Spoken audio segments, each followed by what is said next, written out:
Pak lagi ngapain ini? Ya, mancing. Mancing ya? Ya, Oh, memang di sini banyak ikannya Pak? Atau disengaja buat kayak kolam ikan atau gimana Pak kalau di sini?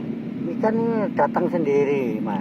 Oh, nggak ditabur kayak gitu? Ya, kadang-kadang ya ada wisata ngasih ikan buang sini. Oh gitu. Atau toko pancing gitu, Dibuang di sini. baru dibelikan tombro 10 kilo. Selain tombro Pak, apa aja ikannya di sini? Ikan apa aja? Nila. Nila. Nila itu asli ikan Kolam. pendatang. Oh, yang tiba-tiba ada di sini gitu ya? Foto kadang-kadang ya ada. Banyak Pak kayak gitu? Ya, kira-kira ya banyak. Lah ini airnya ini memang nggak pernah surut atau gimana Pak? Ya, air ini di sana, Mas. Terus Dorongan dari sungai-sungai, Balong Bunder. waduk itu ya? Ya. Waktu ada apa? Kukunan gitu, makanan gitu, ajang itu langsung dibuang sini.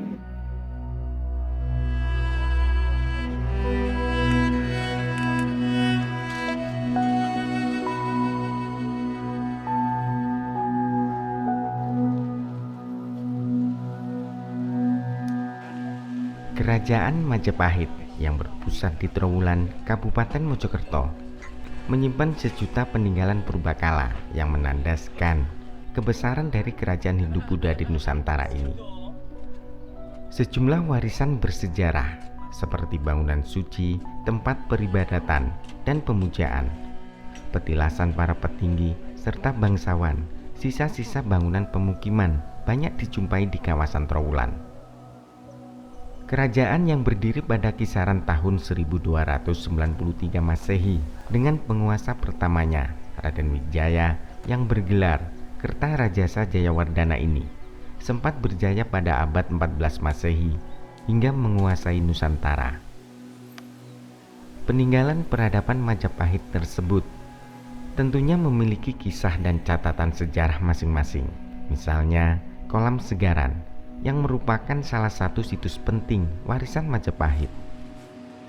Cerita rakyat yang dituturkan secara turun-temurun masih sangat melekat di kolam raksasa yang berada di Desa Trowulan, Kecamatan Trowulan, Kabupaten Mojokerto ini.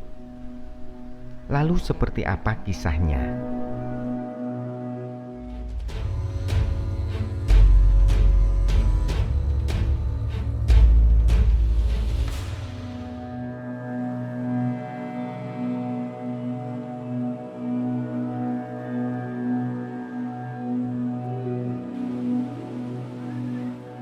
Dikisahkan kolam Segaran yang diperkirakan dibangun pada kisaran abad 14 Masehi ini dibuat atas perintah dari penguasa kerajaan Majapahit saat itu, dengan salah satu tujuannya demi kesejahteraan dan kemakmuran rakyatnya.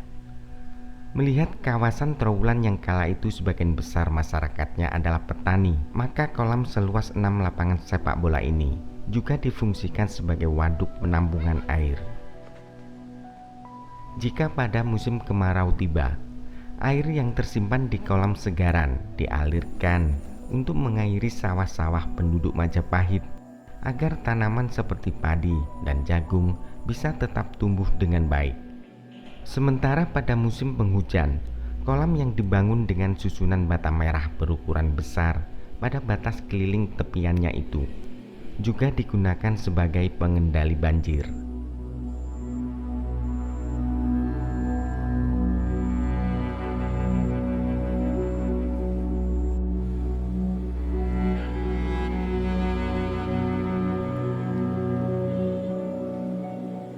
Yang tak kalah menariknya dari kisah tutur pada kolam dengan panjang 375 meter dan lebar 125 meter ini adalah tempat berwisata bagi para petinggi atau bangsawan kerajaan yang tersohor di zamannya tersebut. Waduk raksasa ini juga jadi tempat perjamuan bagi tamu-tamu penting kerajaan. Cerita rakyat yang masih melekat, kolam Segaran pernah dijadikan tempat menjamu utusan negara sahabat. Tak terkecuali perjamuan duta dari kerajaan atau penguasa Cina. Kisah inilah yang kemudian menyebutkan bahwa kolam Segaran menjadi tempat pamer kekayaan dari kerajaan Majapahit. Cerita itu sudah melekat dan menjadi cerita rakyat secara turun-temurun masyarakat yang hidup di daerah Trowulan, kata pemerhati Majapahit, Anam Anis, dalam suatu kesempatan. Dikisahkan pula, pada masa pemerintahan Raja Yamuruk, digelar pesta penyambutan duta dari Cina yang merupakan angkatan perang Tartar. Saat itu raja menyambut tamu dengan hidangan mewah, di mana peralatan makan dan minum dalam pesta perjamuan itu terbuat dari emas, yang menunjukkan bahwa Majapahit adalah kerajaan yang kaya raya. Usai perjamuan, piring, gelas yang terbuat dari emas itu langsung dibuang ke kolam Segaran.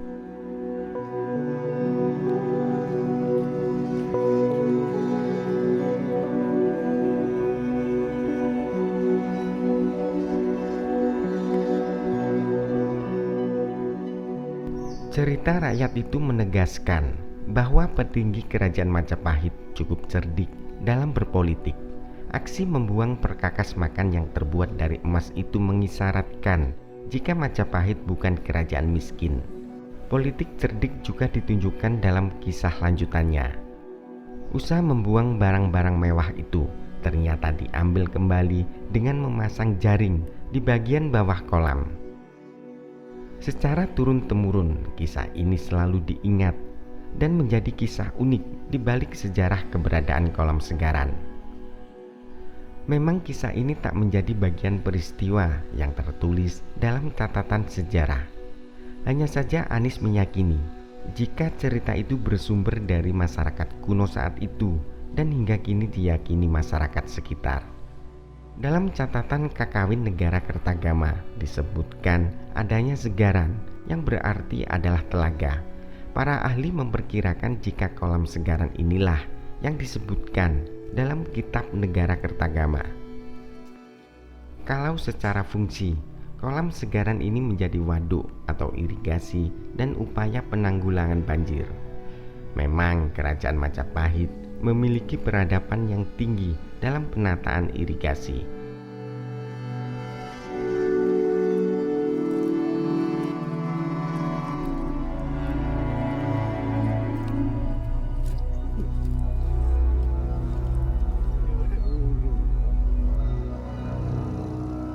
Kolam seluas 6,5 hektar ini pertama kali ditemukan dan didokumentasi warga berkebangsaan Belanda Henry Mecklenburg pada tahun 1926, yang sebagian besar bangunannya tertimbun tanah.